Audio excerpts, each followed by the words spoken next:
فرش التراب يضمني. اللہ تعالیٰ نے جو انسان پیدا کیے ہیں ان کے مزاج مختلف ہیں. ان میں کچھ لوگ ہوتے ہیں جو قوی ہوتے ہیں ارادے کے، جو فیصلہ کر لیا ڈٹ گئے. کچھ لوگوں میں وہ قوت ارادی اتنی مضبوط نہیں ہوتی، وہ ادھر ادھر سوچتے رہتے ہیں. کچھ لوگ جسمانی طور پر بہت توانا ہوتے ہیں، کچھ لوگ جسمانی طور پر پیدائشی طور پر کمزور ہوتے ہیں. تو اگر کوئی قوت ارادی کمزور رکھنے والا شخص ہے، وہ بھی تو اللہ کی تخلیق ہے، اللہ کا بندہ ہے، خطاؤں کا ظہور ہو جاتا ہے، توبہ کرتا ہے، پھر کچھ عرصے کے بعد پھر خطا کا ظہور ہو جاتا ہے، پھر توبہ کرتا ہے. تو ہم تو یہ سمجھیں گے کہ ایک حد کے بعد پھر اس کی توبہ قبول نہیں ہونی چاہیے. لیکن حدیث سنیے.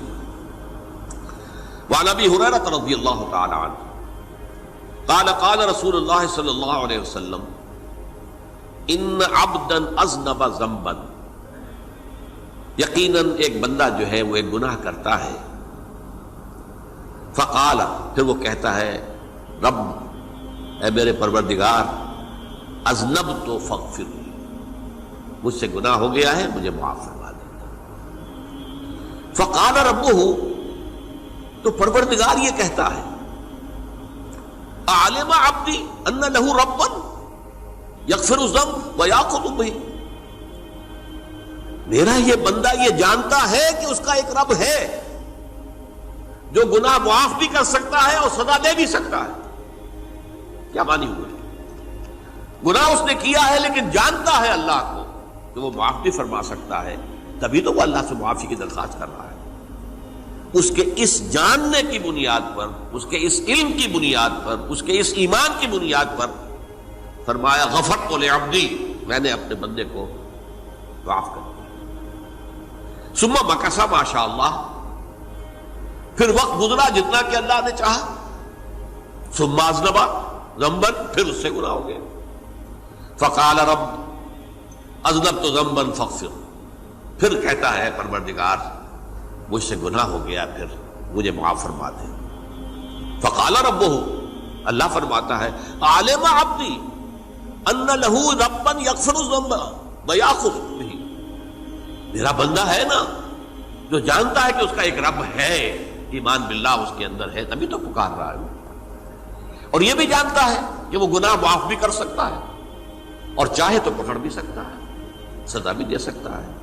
تو فرمایا، اللہ تعالیٰ فرماتے ہیں میں نے فرمایا کہ میں نے معاف کر دیا. ثم مکث ما شاء اللہ، پھر ایک عرصہ گزرا اس کے بعد. ثم اذنب ذنبا، پھر اس نے گناہ کیا. قال رب اذنبت ذنبا آخر، اس نے کہا پروردگار میں نے تو پھر ایک اور گناہ کر دیا، فاغفر لی، مجھے بخش دے. فقال اعلم عبدی ان لہ ربا یغفر الذنب ویأخذ بہ، میرا بندہ جانتا ہے نا کہ اس کا ایک رب ہے جسے وہ پکار رہا ہے، کہ وہ جانتا ہے کہ اسے اختیار حاصل ہے کہ چاہے تو بخش دے اور چاہے تو پکڑ لے. اس کے اس علم، اس ایمان کی بنیاد پر میں نے اسے معاف کر دیا. ایک اور حدیث، میں نے چونکہ اس گفتگو کے لیے ان احادیث کا تفحص کیا ہے، یہ تو بہت ہیں حدیثیں، میں نے ان میں سے کچھ چنی ہیں. ہمارے بعض واعظ ناصح وہ بھی کسی شخص کو روکتے رہے، برائیوں سے روکتے رہے، نہیں رکتا تو کہیں غصے میں آ کے اللہ تجھے کبھی معاف نہیں کرے گا. یہ کتنا بڑا جرم ہے، اس کا اندازہ کیجئے اس حدیث سے. تم میرے بندے کو میری رحمت سے مایوس کر رہے ہیں، کتنا بڑا جرم ہے، اس کا اندازہ کیجئے.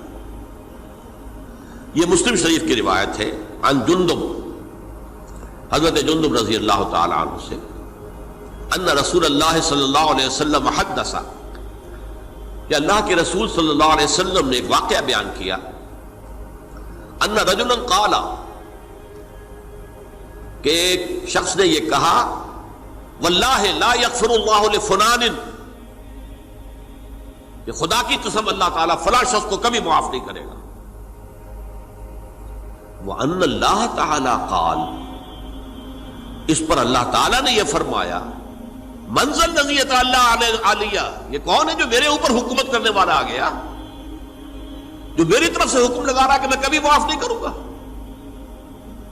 مَنْ ذَا الَّذِي، کون ہے وہ شخص، الَّذِي يَتَعَلَّى عَلَيَّ انی لا اغفر لفلان، کہ میں فلاں شخص کو کبھی معاف نہیں کروں گا. قد غفرت لفلان، اس کو تو میں نے معاف کر دیا. وَأَحْبَطْتُ عَمَلَهُ، اس شخص کے تمام اعمال میں نے ضائع کر دیے کہ تم نے میرے بندے کو مایوس کیا. یہ ہے جرم کی انکار. تو توبہ کی دعوت دیتے رہو، توبہ کے لیے لوگوں کو آمادہ کرتے رہو، توبہ جو ہے اس کے لیے ترغیب دیتے رہو. اللہ تعالیٰ معاف فرمانے والا. اب آخری حدیث سنا رہا ہوں، یہ تو بہت ہی عجیب حدیث ہے اور متفق علیہ، یہ بخاری اور مسلم دونوں میں. حضرت ابو سعید الخدری رضی اللہ تعالی عنہ جو ہے وہ اس کے راوی ہیں. حضور نے فرمایا، کانا فی من کانا قبلکم رجل قتل 99 نفسا، تم سے پہلے جو امت تھی بنی اسرائیل، گویا کہ ان کا ذکر ہے، اس میں ایک آدمی ایسا تھا جس نے 99 قتل کیے تھے. اب آپ اندازہ کیجئے کتنا بڑا گناہ کبیرہ ہے قتل.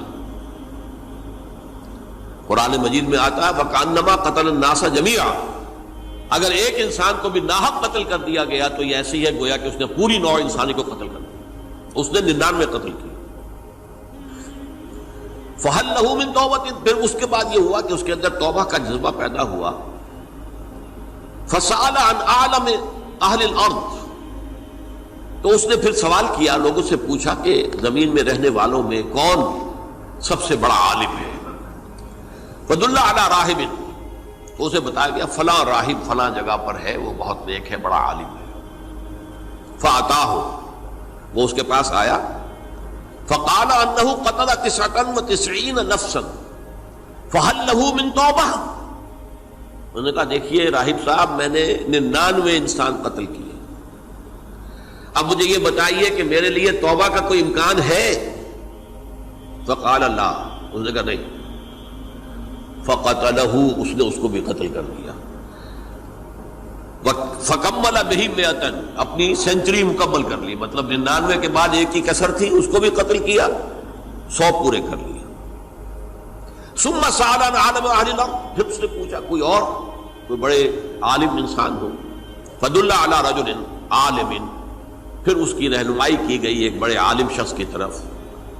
فقال انه قتل 100 نفس، تو اس نے وہاں جا کر کہا کہ میں 100 انسان ہلاک کر چکا ہوں، قتل کر چکا ہوں. فهل له من توبہ، میرے لیے توبہ کا کوئی امکان ہے؟ فقال نعم، کہا کیوں نہیں، 100 قتل کیے تب بھی کیا ہے، توبہ کا راستہ دروازہ کھلا ہوا. ما لم یغرغر، جب تک کہ وہ گھنگرو نہیں بج رہا اس وقت تک تمہارے توبہ کا دروازہ کھلا ہوا ہے. فرمایا نعم، وَمَن يَحُولُ بَيْنَهُ وَبَيْنَ التَّوْبَةِ، تمہاری توبہ کے درمیان اور تمہارے درمیان کون حائل ہو سکتا ہے، توبہ کا دروازہ کھلا ہے. لیکن ساتھ ہی کہا انطلق الی ارض کذا و کذا، اب تم ایسے کرو جہاں تم رہتے ہو وہاں نہ جاؤ واپس، وہاں کا ماحول اچھا نہیں ہے، معاشرہ اچھا نہیں ہے، ہو سکتا ہے کہ تم توبہ پر قائم نہ رہ سکو، تم فلاں جگہ چلے جاؤ، وہاں اچھے لوگ آباد ہیں، ان میں جا کر رہو. فإن بها أناسا يعبدون اللہ تعالی، وہاں ایسے لوگ آباد ہیں جو اللہ کی بندگی کرتے ہیں. فاعبد اللہ معهم، تو تم ان کے ساتھ مل کر اللہ کی بندگی اور پرستش کرو. ولا ترجع الى ارضک، اپنی زمین کی طرف اپنے وطن میں واپس بن جاؤ. فإنها ارض سوء، وہ بری جگہ ہے.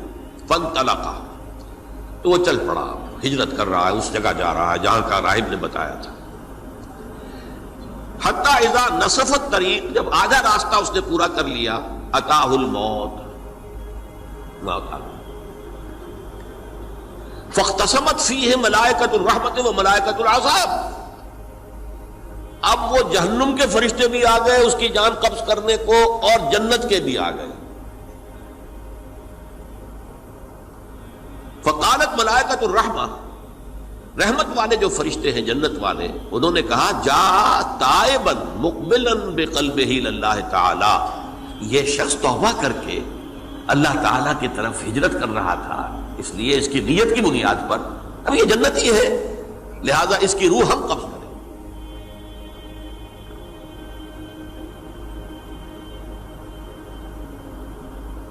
وقالت الملائکۃ العذاب، اور وہ جو عذاب والے فرشتے ہیں وہ کہیں گے انہ لم یعمل خیرا قط، تو نے توبہ کے بعد کوئی نیک عمل تو کیا ہی نہیں، تو کس بنیاد پر اس کو تم جنت میں لے جاؤ گے؟ اس کو تو دوزخ میں جانا چاہیے۔ فاتاہ ملک فی صورت آدمی، تو ان کے پاس اللہ نے ایک اور فرشتے کو بھیج دیا آدمی انسانی شکل کے اندر، فجعلوہ بینہم، تو ان فرشتوں نے کہا بھائی ہمارا فیصلہ کرا دو، اس کی روح ہم لینا چاہتے ہیں یا ہم لینا چاہتے ہیں؟ انہیں حکم بنا لیا۔ فقال قیسوا ما بین الارضین فإلی ایتہما کان اقرب، کہ تم فاصلہ ناپ لو جہاں سے وہ چلا ہے اور جہاں جا رہا تھا اور یہاں اس کی موت ہو رہی ہے، تو کون سا فاصلہ زیادہ ہے؟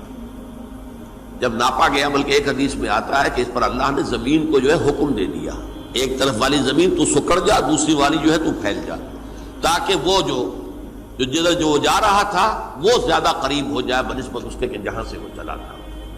تو اس فیصلے پر پھر جو فرشتے تھے جو کہ رحمت کے فرشتے تھے وہ اس بندے کو لے گئے جنت کے اندر۔ یہ ہے توبہ کی عظمت اور اس کی تاثیر۔